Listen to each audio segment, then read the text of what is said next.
ওং স্থাপকায়শ্চ ধর্মস্য সর্বধর্মস্বরূপিণে অবতার বরিষ্ঠায় রামকৃষ্ণায় তে নম। ঠাকুর, মা ও স্বামীজির চরণে শতকোটি প্রণাম।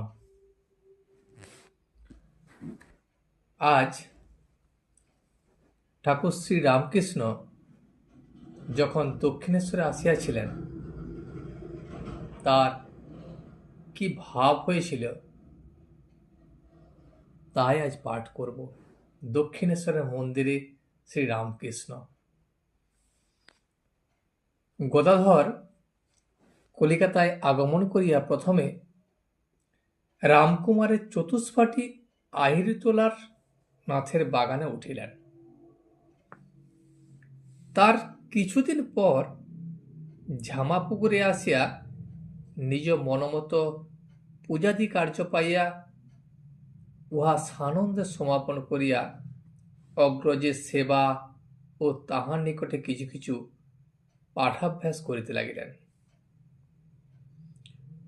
তার অশেষ গুণ, সেই অশেষ গুণ সম্পন্ন প্রিয় দর্শন বালক অল্পকালেই যজমানের পরিবারের সকলের প্রিয় হইয়া উঠিলেন। কামারপুকুরের ন্যায় এখানেও ওই সকল সম্ভ্রান্ত পরিবারের রমণীগণ তাহার কর্মদক্ষতা আর সরল ব্যবহার, মিষ্টালাপ ও দেবভক্তি দর্শনে তাহার নিকট নিঃসংকোচে আগমন করিতেন এবং তাহার মধুর কণ্ঠে ভজন শুনিতে আগ্রহ প্রকাশ করিতেন। আর বালকও অবসর পাইলেই ওই সকল স্ত্রী পুরুষদিগের সহিত মিলিত হইয়া আনন্দে দিন কাটাইতেন। সুতরাং এখানে আসিয়াও বালকের বিদ্যা শিক্ষার বড় একটা উন্নতি হইল না। পরিশেষে কর্তব্য জ্ঞানের প্রেরণায় রামকুমারের একদিন বালককে পাঠে মনোযোগী হইবার জন্য মৃদু তিরস্কার করিলেন। এই অগ্রজের তিরস্কার ও অনুযোগের উত্তরে বালক দৃঢ় কণ্ঠে উত্তর করিল, ওই চালকলা বাঁধা বিদ্যা আমি শিখতে চাই না। আমি এমন বিদ্যা শিখতে চাই যাতে জ্ঞানের উদয় হয়, মানুষ বাস্তবিক কৃতার্থ হয়। রামকুমার বালকের ওই সকল কথা সেদিন বুঝিলেন না। ভাবিলেন, মাতা পিতার বহু আদরের বালক জীবনে প্রথম তিরস্কৃত হইয়া অভিমান বা বিরক্তিতে এইরূপ উত্তর প্রদান করিতেছে।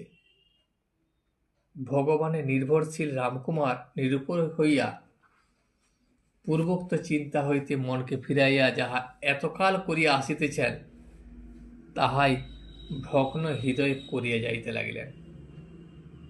এই সময় এক অচিন্তনীয় ঘটনা উজ্জ্বল আলো রেখার মতো তাহাকে পথ দেখাইয়া নিশ্চিন্ত করিয়া তুলিল এবং সঙ্গে সঙ্গে বালক গদাধরেরও আধ্যাত্মিক জীবন বিকাশের পথও সহসা উন্মুক্ত করিয়া দিল।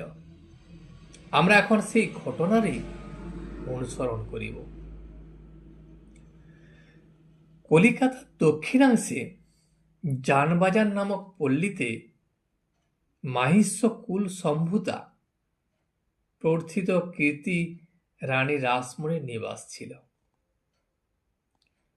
ক্রমশ তার 4টি কন্যা জননী হইয়া রানী 44 বৎসর বয়সে বিধবা হইয়াছিলেন এবং তদ্বতী স্বামী রাজচন্দ্র দাসের প্রভূত সম্পত্তির তত্ত্বাবধানে স্বয়ং নিযুক্ত থাকিয়া উহার সমধিক শ্রীবৃদ্ধি সাধনপূর্বক তিনি স্বল্পকাল মধ্যেই কলিকাতাবাসীবৃন্দের নিকট সুপরিচিতা হইয়া উঠিয়াছিলেন।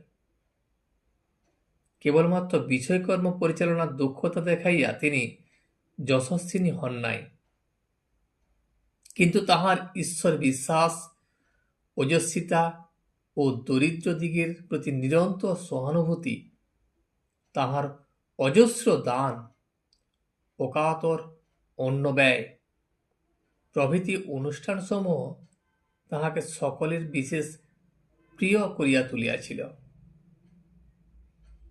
একটি মাত্র পুত্র রাখিয়া রানীর তৃতীয়া কন্যার মৃত্যু হওয়ায় প্রিয়দর্শন বিচক্ষণ বিষয়বুদ্ধিসম্পন্ন তৃতীয় জামাতা শ্রীযুক্ত মথুরনাথ বিশ্বাসের সহিত রানী তাহার চতুর্থা কন্যা শ্রীমতী জগদম্বা দাসীর বিবাহ সম্পন্ন করেন এবং তাহার উপর অধিকতর ভার অর্পণ করিয়া স্বয়ং বিষয়কর্ম হইতে ধীরে ধীরে অপসিত হইতে লাগিলেন ও জীবনের ক্ষণস্থায়িত্ব অনুভব করিয়া পূজা ধ্যানে তিনি অধিক সময় অতিবাহিত করিতে কৃত সংকল্প হইলেন। অশেষ গুণশালিনী রানী রাসমণির শ্রী শ্রী কালিকা দেবীর পাদপদ্মে চিরকাল বিশেষ ভক্তি ছিল। তিনি যখন কাশীধামে গমনপূর্বক শ্রী শ্রী বিশ্বেশ্বর ও অন্নপূর্ণা মাতাকে দর্শন ও ষোড়শোপচারে পূজা করিবার বাসনা তাহার হৃদয়ে বহুকাল হইতেই বলবতী ছিল, কিন্তু যাত্রা করিবার অব্যবহিত পূর্বরাত্রে তিনি স্বপ্নে দেবীর দর্শন লাভ এবং প্রত্যাদেশ পাইলেন, কাশী যাইবার আবশ্যক নাই। ভাগীরথী তীরে মনোরম প্রদেশে আমার মূর্তি প্রতিষ্ঠিত করিয়া পূজা ও ভোগের ব্যবস্থা করো। আমি মূর্তাশ্রয়ে আবির্ভূত হইয়া তোমার নিকট হইতে নিত্য পূজা গ্রহণ করিব। তো ভক্তিপরায়ণা রানী ঐরূপ আদেশ লাভে বিশেষ পরিতৃপ্তা হইলেন এবং কাশী যাত্রা স্থগিত রাখিয়া সঞ্চিত ধনরাশি ওই কার্যে নিয়োজিত করিতে সংকল্প করিলেন। 1847 খ্রিস্টাব্দে ভাগীরথীর পূর্ব তীরে দক্ষিণেশ্বর নামক স্থানে বিস্তীর্ণ ভূমিখণ্ড তিনি ক্রয় করিলেন। রানী বহু অর্থ ব্যয় তদুপরি নবরত্ন শোভিত সুবৃহৎ মন্দির ও তৎসংলগ্ন উদ্যান নির্মাণ করিতে আরম্ভ করিলেন। মন্দির ও দেবমূর্তি নির্মিত হইলে রানী মন্দির প্রতিষ্ঠার জন্য ব্যস্ত হইয়া দিন দেখাইতে লাগিলেন এবং 1855 খ্রিস্টাব্দের 31 মে বৃহস্পতিবার স্নানযাত্রা দিবসে মন্দিরে দেবী প্রতিষ্ঠার দিন ধার্য করিলেন, কিন্তু অপ্রত্যাশিতভাবে তাহার অভীষ্ট কার্যে এক বিঘ্ন উপস্থিত হইল। দেবীকে অন্নভোগ প্রদান করিবার পথে প্রধান অন্তরায় তাহার জাতি ও সামাজিক প্রথা। তিনি অন্নভোগ প্রদানের নিমিত্ত নানা স্থান হইতে শাস্ত্রজ্ঞ পণ্ডিতদিগের ব্যবস্থা সকল আনাইতে লাগিলেন, কিন্তু তাহারা কেহই তাহাকে ওই বিষয়ে উৎসাহিত করিলেন না। পণ্ডিতগণের নিকট বারংবার প্রত্যাখ্যাত হইয়া তাহার আশা যখন ওই বিষয়ে প্রায় নির্মূলিত হইয়াছে, তখন ঝামা পুকুরের চতুষ্পাটি হইতে এক দিবস ব্যবস্থা আসিল। প্রতিষ্ঠার পূর্বে রানী যদি উক্ত সম্পত্তি কোন ব্রাহ্মণকে দান করেন এবং সেই ব্রাহ্মণ ওই মন্দিরে দেবী প্রতিষ্ঠা করিয়া অন্নভোগের ব্যবস্থা করেন, তাহা হইলে শাস্ত্র নিয়ম যথাযথ রক্ষিত হইবে এবং উচ্চবর্ণ উক্ত দেবালয়ে প্রসাদ গ্রহণ করিলেও দোষভাগী হইবেন না। ঐরূপ ব্যবস্থা পাইয়া রানীর হৃদয়ে আশা আবার মুকুলিত হইয়া উঠিল। তিনি নিজ গুরুর নামে দেবালয় প্রতিষ্ঠাপূর্বক তাহার অনুমতিক্রমে ওই দেব সেবার তত্ত্বাবধায়ক কর্মচারীর পদবি গ্রহণ করিয়া থাকিতে সংকল্প করিলেন। কিন্তু যজন যাজনক্ষম সদাচারী কোন ব্রাহ্মণই রানীর দেবালয়ে পূজক পদে প্রতি হইতে সহসা স্বীকৃত হইলেন না। তখন উপায় বিহানা রানী পুনরায় ঝামাপুকুর টোলে পত্র প্রেরণ করিয়া শ্রীযুক্ত রামকুমারের শরণাপন্ন হইলেন। উদার হৃদয় দেবীভক্ত রামকুমার নিঃসংকোচে মন্দির ও মূর্তি প্রতিষ্ঠা কার্যের সকল ভার স্বয়ং গ্রহণ করিলেন এবং শিহর গ্রাম নিবাসী শ্রীযুক্ত ক্ষেত্রনাথ চট্টোপাধ্যায় শ্রী শ্রী রাধা গোবিন্দজির পূজক পদে মনোনীত হইলেন। নির্দিষ্ট দিনে মহা সমারোহে মন্দির ও দেবী প্রতিষ্ঠা সুসম্পন্ন হইল। শোনা যায় দিয়তাং ভুজ্যতাম শব্দে সেদিন ওই স্থান দিবারাত্র সমভাবে কোলাহলপূর্ণ হইয়া উঠিয়াছিল এবং রানী অকাতরে অজস্র অর্থ ব্যয় করিয়া অতিথি অভ্যাগত সকলকে আনন্দিত করিয়া তুলিতে চেষ্টার কোনো ত্রুটি করেন নাই। সুদূর কান্যকুব্জ বারাণসী, শ্রীহট্ট, চট্টগ্রাম, উড়িষ্যা এবং নবদ্বীপ প্রভৃতি পণ্ডিত প্রধান স্থানসমূহ হইতে বহু অধ্যাপক ও ব্রাহ্মণ পণ্ডিত ওই উপলক্ষে সমাগত হইয়া ওই দিনে প্রত্যেকে রেশমি বস্ত্র, উত্তরীয় ও বিদায়রূপে এক একটি স্বর্ণ মুদ্রা প্রাপ্ত হইয়াছিলেন। এই দেবালয় নির্মাণ ও প্রতিষ্ঠা উপলক্ষে রানী 9 লক্ষ মুদ্রা ব্যয় করিয়াছিলেন। অবশেষে রামকুমারী শ্রী শ্রী ভবতারিণী পূজকের পদে স্থায়ীভাবে নিযুক্ত হইলেন এবং গদাধরও সানন্দ চিত্তে উদ্যান সমন্বিত এই মনোরম দেবালয়ে আসিয়া অগ্রজের আশ্রয় গ্রহণ করিলেন। এখানে রামকৃষ্ণের জীবনে এক নূতন অধ্যায়ের সূত্রপাত হইল। মন্দির প্রতিষ্ঠার কয়েক সপ্তাহ পরে ঠাকুরের সৌম্য দর্শন, কোমল প্রকৃতি, ধর্মনিষ্ঠা ও অল্প বয়স রানী রাসমণির জামাতা শ্রীযুক্ত মথুরবাবুর নয়নাকর্ষণ করিল। তিনি তাহাকে দেবীর বেশকারীর কার্যে নিযুক্ত করিবার সংকল্প মনে মনে স্থির করিয়া শ্রীযুক্ত রামকুমারের নিকট ওই বিষয়ে প্রস্তাব উত্থাপন করেন। রামকুমার তাহাতে ভ্রাতার মানসিক অবস্থার কথা আনুপার্বিক নিবেদন করিয়া তাহাকে ওই বিষয়ে নিরুৎসাহ করিলেন, কিন্তু মথু সহজে নিরস্ত হইবার পাত্র ছিলেন না। ওই সময় ঠাকুরের পিতৃস্যা ভগিনী শ্রীমতী হেমাঙ্গিনী দেবীর পুত্র শ্রী হৃদয়রাম মুখোপাধ্যায় কর্মের অনুসন্ধানে দক্ষিণেশ্বরে আসিয়া উপস্থিত হয় এবং বাল্যকাল হইতে সুপরিচিত প্রায় সমবয়স্ক মাতুল শ্রী রামকৃষ্ণদেবের সহিত মিলিত হইয়া তথায় আনন্দে কাজ যাপন করিতে থাকে। হৃদয়ের দক্ষিণেশ্বরে আসিবার কালে ঠাকুরের 20 বর্ষে কয়েক মাস মাত্র পদার্পণ করিয়াছিলেন। তাহাকে সহচর রূপে পাইয়া তাহার দক্ষিণেশ্বরে বাস যে এখন হইতে অনেকটা সহজ হইয়াছিল তাহা বলাই বাহুল্য।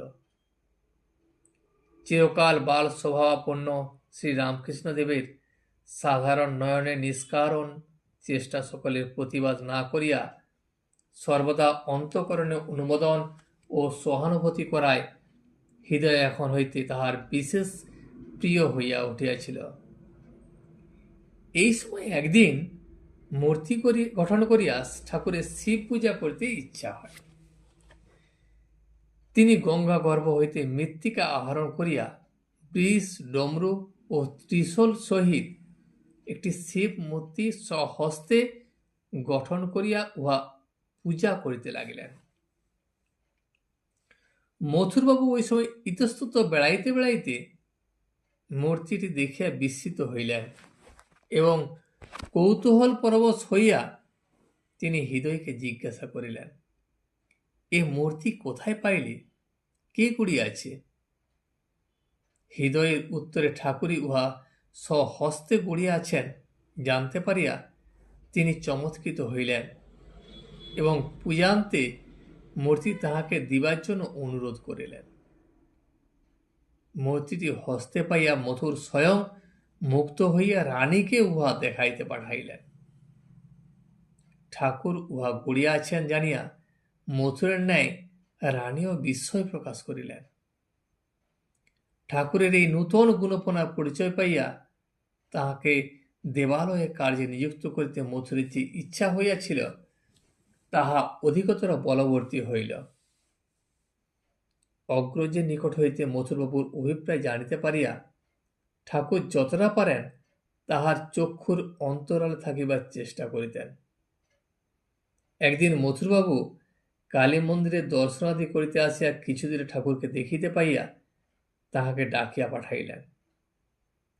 ঠাকুর মথুরের নিকট যাইতে ইতস্তত করিতেছেন দেখিয়া হৃদয় তাহার কারণ জিজ্ঞাসা করিলেন এবং তিনি বলিলেন, যাইলে আমাকে এখানে থাকিতে বলিবে এবং চাকুরি স্বীকার করিতে বলিবে। তাহাতে হৃদয় বলিল, তাহাতে দোষ কি? এমন স্থানে মহতের আশ্রয়ে কার্যে নিযুক্ত হওয়া তো ভালো বই মন্দ নয়, তবে কেন ইতস্তত করিতেছ? তদুত্তরে ঠাকুর বলিলেন, আমার চাকুরিতে চিরকাল আবদ্ধ হইয়া থাকিতে ইচ্ছা নাই। বিশেষত এখানে পূজা করিতে স্বীকার করিলে দেবীর অঙ্গে যে সমস্ত অলঙ্কারাদি আছে তাহার জন্য দায়ী থাকিতে হইবে। সে বড় হাঙ্গামার কথা, আমার দ্বারা উহা সম্ভব হইবে না। তবে যদি তুমি ওই কার্যের ভার লইয়া এখানে থাকো তাহা হইলে আমার পূজা করিতে আপত্তি নাই। হৃদয় এখানে চাকুরির অন্বেষণেই আসিয়াছিল, সুতরাং ঠাকুরের ওই কথায় আনন্দে তিনি স্বীকৃত হইলেন। ঠাকুর তখন মথুরবাবুর নিকট উপস্থিত হইলেন এবং তাহার দ্বারা দেবালয়ে কর্ম স্বীকার করিতে অনুরুদ্ধ হইয়া পূর্বোক্ত অভিপ্রায় প্রকাশ করিলেন। মথুর ওই দিন হইতে তাহাকে কালী মন্দিরে বেশকারীর পদে এবং হৃদয়কে রামকুমার ও ঠাকুরকে সাহায্য করিতে নিযুক্ত করিলেন। মথুরবাবুর অনুরোধে ভ্রাতাকে ঐরূপ কার্যে নিযুক্ত হইতে দেখিয়া রামকুমার নিশ্চিন্ত হইলেন। সন 1262 সালের ভাদ্র মাস উপস্থিত। আই নন্দোৎসব। মধ্যাহ্নে রাধা গোবিন্দজির বিশেষ পূজা ও ভোগ রাগাদি হইয়া গেলে পূজক ক্ষেত্রনাথ চট্টোপাধ্যায় রাধারানীকে কুক্ষান্তরে শয়ন করাইয়া আসিয়া গোবিন্দজিকে শয়ন করাইতে লইয়া যাইবার সময় সহসা পড়িয়া গেলেন। তাতে বিগ্রহের একটি পদ ভাঙিয়া যাইল। বাবুদের নিকট সংবাদ পৌঁছিল, ভাঙা বিগ্রহে তো পূজা চলে না, এখন উপায়? রানী রাসমণি ও মথুরবাবু উপায় নির্ধারণের জন্য শহরের খ্যাতনামা পণ্ডিতের আহ্বান করিয়া সভা করিলেন। তাতে পণ্ডিতেরা পাঁজি পুঁথি খুলিয়া বিধান দিলেন, ভগ্ন মূর্তিটি গঙ্গার জলে ফেলিয়া দেওয়া হোক এবং তৎস্থলে অন্য নূতন মূর্তি স্থাপিত হোক। সভা ভঙ্গকালে মথুরবাবু রানী মাতার সঙ্গে পরামর্শ করিয়া ঠাকুরকে ওই বিষয়ে মতামত জিজ্ঞাসা করিলেন। ঠাকুর তখন ভাব মুখে বলিতে লাগিলেন, রানীর জামাইদের কেউ যদি পড়ে পা ভেঙে ফেলত তবে কি তাকে ত্যাগ করে আরেকজনকে তার জায়গায় এনে বসানো হতো, না তার চিকিৎসার ব্যবস্থা করা হতো? এখানেও সেই রকম করা হোক। মূর্তিটি জুড়ে যেমন পূজা হচ্ছে তেমনি পূজা করা হোক। ত্যাগ করতে হবে কিসের জন্য? সকলে এই ব্যবস্থা শুনিয়া অবাক। অভিমানী পণ্ডিতবর্গে কাহারো কাহারো এই মীমাংসায় মতভেদ হইলেও যাহারা পাণ্ডিত্যের সহায়ে যথার্থ জ্ঞান ভক্তি লাভ করিতে সমর্থ হইয়াছিলেন তাহারা ওই মীমাংসা শুনিয়া ধন্য ধন্য করিতে লাগিলেন। পরে ঠাকুর স্বহস্তে মূর্তিটি জড়িয়া দিলেন এবং তাহার পূজাদি পূর্ববৎ চলিতে লাগিল। ক্ষেত্রনাথ অশ্বত্থনাথার অপরাধে কর্মচ্যুত হইলেন এবং রাধা গোবিন্দজির পূজার ভার তদ্বদি ঠাকুরের উপর ন্যস্ত হইল। হৃদয়ে এখন হইতে পূজাকালে শ্রী শ্রী কালীমাতার বেশ করিয়া রামকুমারকে সাহায্য করিতে লাগিল। ঠাকুরের পূজা একটা দেখিবার বিষয় ছিল, যে দেখিত সেই মুগ্ধ হইত। এই কালে গীত গাইতে গাইতে দুই চক্ষে জলে তাহার বক্ষ ভাসিয়া যাইত। পূজার সময় ঠাকুরের তেজপুঞ্জ শরীর ও তন্মনস্ক ভাব দেখিয়া অপর ব্রাহ্মণগণ বলা বলি করিতেন, সাক্ষাৎ ব্রাহ্মণ্যদেব যেন নর শরীরে পরিগ্রহ করিয়া পূজা করিতে বসিয়াছেন। ঠাকুর দশকর্মামৃত ব্রাহ্মণগণের যাহা শিক্ষণীয় তাহা অচিরে শিখিয়া লইলেন এবং দীক্ষা না লইয়া দেবী পূজার প্রশস্ত নহে শুনিয়া কলিকাতা নিবাসী প্রবীণ শক্তি সাধক শ্রীযুক্ত কেনারাম ভট্টাচার্য মহাশয়ের নিকট হইতে শক্তিমন্ত্রে দীক্ষা গ্রহণ করিলেন এবং রামকুমারের শরীর অপটু হওয়াতে এখন হইতে কালীঘরে ঠাকুরই পূজকরূপে নিযুক্ত থাকিলেন। রামকুমার স্বল্পয়াসাধ্য রাধা গোবিন্দজির সেবা স্বয়ং সম্পন্ন করিতে লাগিলেন। কিন্তু ইহার কিছুকাল পরে তিনি মথুরবাবুকে বলিয়া হৃদয়কে রাধা গোবিন্দজির পূজায় নিযুক্ত করিলেন এবং কিছুদিনের জন্য স্বগৃহে ফিরিবার বন্দোবস্ত করিতে লাগিলেন। কিন্তু রামকুমারকে আর গৃহে ফিরিতে হয় নাই। কার্যোপলক্ষে কলিকাতার উত্তরে শ্যামনগর মুলাজোড় নামক স্থানে গমন করিলে তিনি তথায় সহসা মৃত্যু মুখে পতিত হন। সম্ভবত সনটা ছিল 1263 সালের প্রারম্ভে তাহার শরীরত্যাগ হইয়াছিল। তাহার পর ঠাকুর শক্তি সাধনা আরম্ভ করেন। আর আজ এই পর্যন্তই।